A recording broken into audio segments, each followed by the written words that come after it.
Parehong nanindigan ng Independent Commission for Infrastructure at ang Palasyo na tuloy pa rin sa trabaho ang nasabing fact-finding body. Sa kabila yan ng pagkalagas ng dalawa nitong commissioner. Narito ang aking report.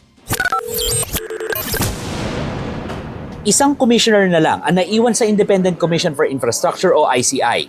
Yan ay si former Associate Justice Andres Reyes. Pero ang trabaho niya, mabigat at imposible kung mag-isa lang. ICI ang nag-iimbestiga sa mga korupsyon sa mga infrastructure project, gaya ng sa flood control scandal. Ang tanong, ano na bang mangyayari ngayon sa ICI matapos mag-resign ni Rogelio Singson at Rosana Fajardo bilang commissioners? Ayon sa special advisor ng komisyon na si dating PNP Chief Rodolfo Azurin, hindi pwedeng tumigil ang trabaho. We just have to wait kung ano yung magiging fate ng ICI. We just continue to do our thing. Gawin lang namin yung trabaho namin. So that pagdating ng bagong commissioners, kung may darating, at least naka-ready na for filing yung mga referral na i-akyat sa.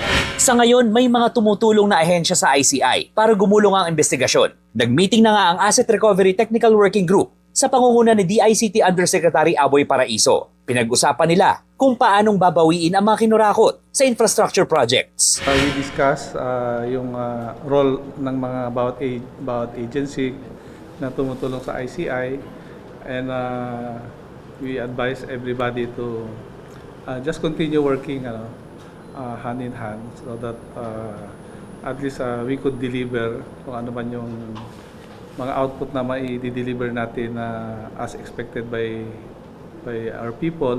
Bukod sa mga ahensya ng gobyerno, katuwang din daw ng ICI ang taong bayan. Katunayan, ang mga nakumpiskang luxury cars si dating Congressman Zaldico ay sa tulong ng isang concerned citizen na kusang lumapit sa ICI. 12 sasakyan ang nandito ngayon sa bakuran ng ICI. Nakakuha naman ng tipang komisyon mula mismo sa abogado ni dating Congressman Zaldico, kung saan sinabi nito sa isang interview na may mahigit 20 pang sasakyan ang kanyang kliyente. Balak na rin itong imbestigahan ng ICI. Natanong din ng Malacanang tungkol sa posibilidad na buwagin ng ICI. Ito ang sagot. Wala pong anumang panag-uutos pa ang Pangulo, kundi ipagpatuloy pa rin ang kanilang mandato, ipagpatuloy pa rin ang kanilang pag-iimbestiga, at maging fact-finding committee pa rin po sila. So kung sila po ay susulat sa Pangulo, hintayin po natin ang kanilang panawagan sa Pangulo para po masagot naman ito ng Pangulo. Nagbabalita mula sa Frontline, Gerard de la Peña, News 5. Mga kapatid, ako po si Ruth Cabal. Dito tayo sa totoo, dito tayo sa True FM. Mag-follow at mag-subscribe din po kayo sa aming social media accounts at True Network PH. Diyan po yan sa aming X na dating Twitter, sa FB, sa Instagram, sa YouTube, sa TikTok at sa mga podcast. At syempre, tutok din po kayo sa Signal True TV Channel 19.